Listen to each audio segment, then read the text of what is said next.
What's up guys, YST here and welcome back to another Raid Shadow Legends video. And today, I thought it would be a bit of a fun one to talk about a new tournament that should be starting live tomorrow, which is going to be for the Ice Golem, using specific factions only. And on this case, it's going to be for the GAELLEN Pact Alliance, which consists of the Ogrin tribes, the Lizardmen, the Skinwalkers, and the Orcs factions.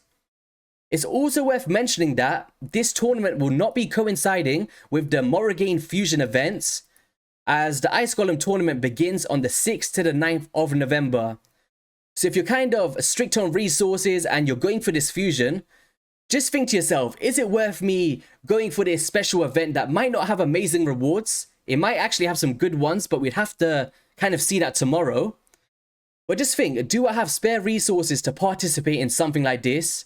And if not, put your resources into these events that you need so you don't miss your fusion that you've been grinding for. But it does see incredible rewards, but if I was to guess, probably something similar to a spider tournament with some relentless gear, maybe an ancient shard and some gems. But we never know, it is around the time of Halloween, they might put something cool in there like a skin. Who knows? And to be honest, with these events here, you guys can let me know if you can resonate with this. People don't tend to always go all out on these ones, and there's loads of times where I just jump in last second and snipe second or third place, sometimes first place as well, just from the amount of people that doesn't want to play it. So pay close attention to your bracket, and if you see that not a lot of points are being dropped on the board, it could be a nice time to just come in, snipe that top place and get some free rewards. But alright, what I'm going to do today is talk about the champions in the factions, and then I'll show you some teams that I've prepped for myself in preparation for this. And if I do miss out on any of the top picks that you guys think will have a lot of use against the Ice Golem, feel free to use the comment section below to voice your opinions. I'll kind of pay close attention to that as well. I actually just want to talk about the Ice Golem as well. So for people that doesn't understand the mechanics, you can go to the boss guide on the right hand side. And with the Frigid Vengeance passive, he actually procs this every time his HP drops below 80%, 60%, 45%, 30%, and 15%. And this attack will revive any dead allies to 100% HP. And this attack will ignore 50% of the target's defense for each alive ally. This attack also has a chance of placing that freeze debuff, and the chance increases for each alive ally as well. On the A2 has a decreased accuracy and an A1 AoE. Now the way to kind of bypass this is poison debuffs, which is what you really want to bring in to take this boss down to bypass those thresholds, so he's not consistently proccing this passive. So let's just go into the index.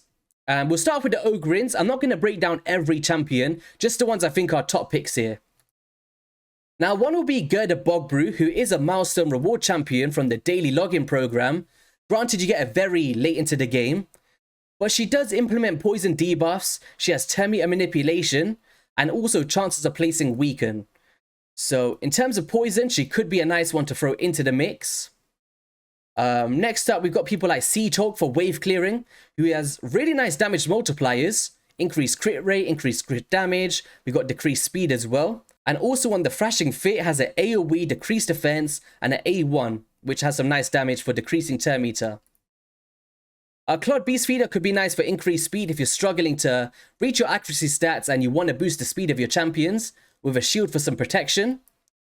And a Court Brawler, just by being alive and taking turns, can place poison debuffs with his passive, and also on his A1 has that chance of placing poisons as well.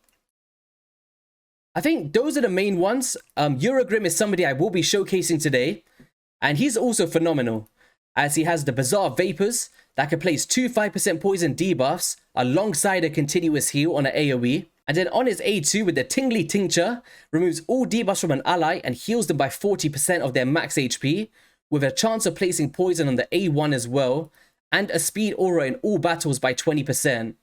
So in terms of MVPs, look no further than a Eurogrim. Lizardman, I'm going to have to mention Chagor because he does have poisons that last for 4 turns with a drop defense. And he can counterattack with his A1 to deal some nice damage. Fushan could be nice for the speed aura, I guess, and wave clearing. Nekmofar, increased speed and turn meters. Leech, decreased speed. And decreased attack, so you've got some damage mitigation. And Krisk, of course, these ones are just kind of easy picks. Dracomorph could be nice for drop defense and weaken, alongside some 5% poison debuffs. Who would I choose from the epics, actually?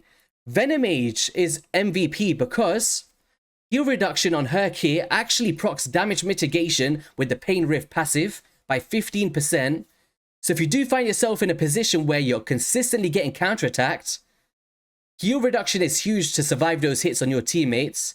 Also, 2 5% poison debuffs on the A3, decrease attack, drop defense, and poison detonation on the A1.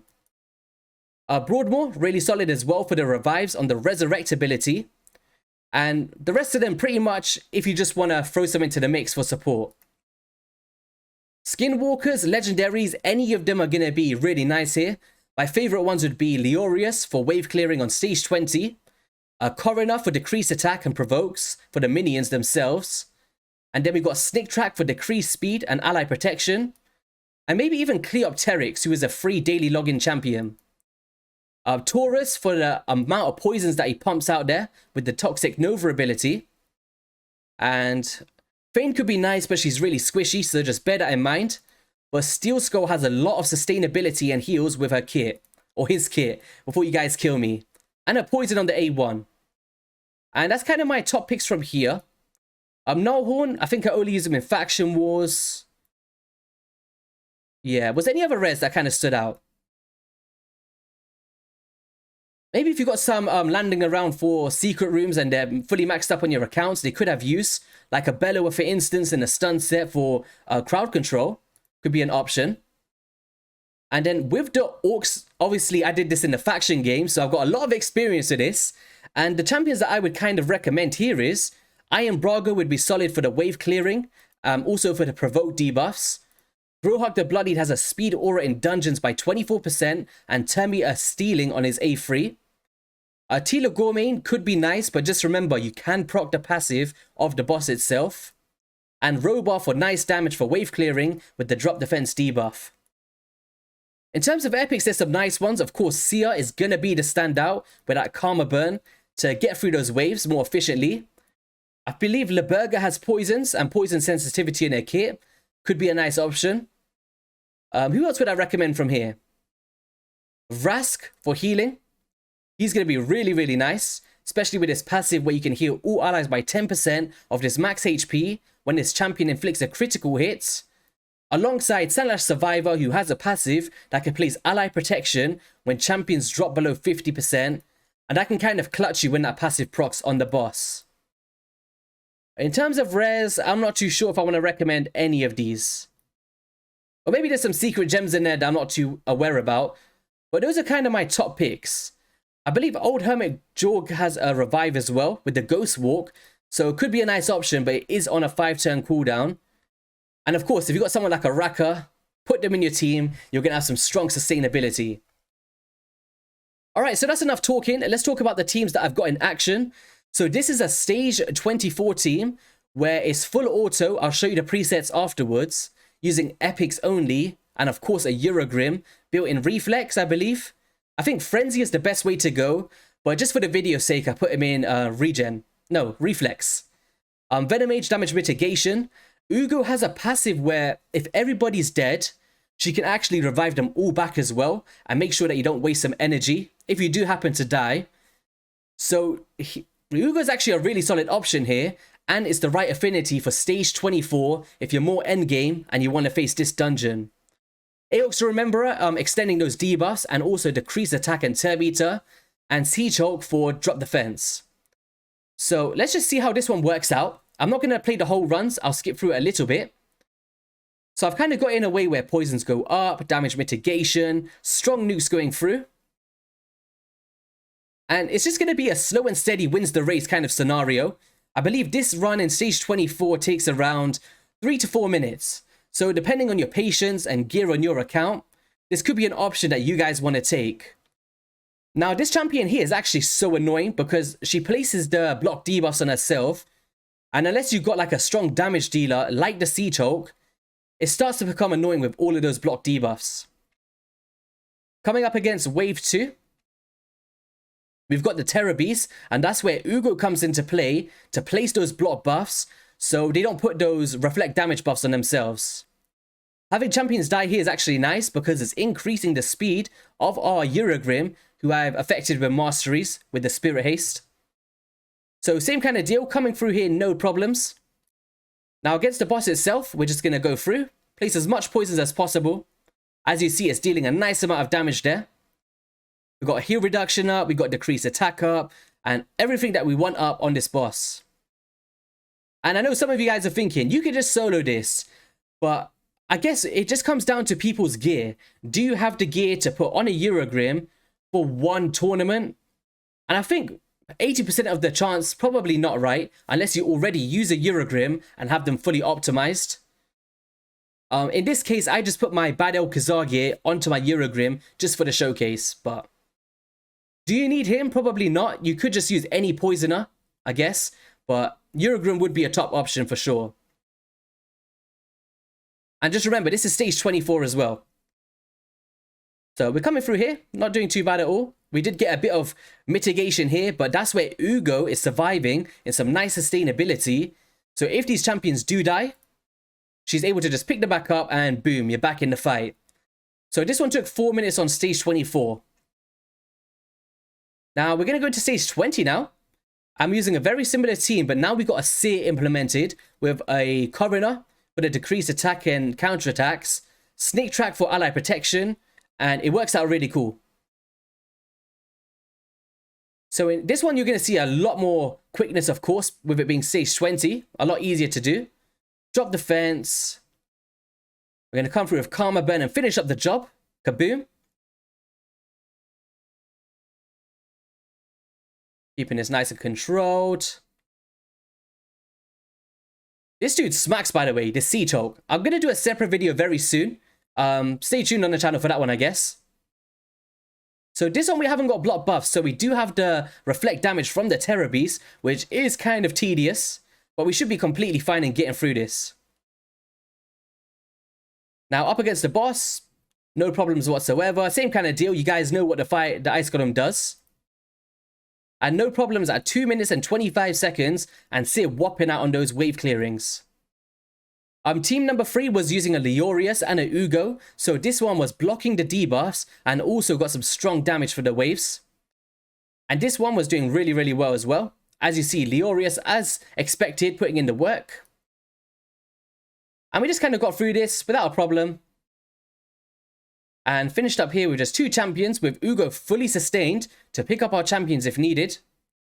So a bit of a risky team, and we did that one in 1 minute and 37. Let's just catch that properly. There we go, 1 minute and 37. And that's kind of a team that I would use personally, as it's quick, it's efficient for me, and I know it's 100% because I've tried this multiple times. And with Leorius, he's got the unkillable passive on himself, and Ugo is built really strong for my teams, as I've got them built for Hydra Boss. So I guess just look at your accounts, which champions from these factions shine the most, which ones are fully optimized, and kind of go from there. And even don't feel shy to hit stage 13 if you just want to snipe up some rewards and you see that your bracket isn't super top tier whales. Let me just go into the actual dungeon itself, show you the presets of what I used. So let's go presets, boom. So for that last team, we kind of just set this up really nicely. We got opening up with the block buffs as well. Opening up here and blocking off the A2. Karma Burn on the wave 1, but opening up with Clan Banner. And same kind of deal here. And then with the full epic team, if I can find it, that was the most important one.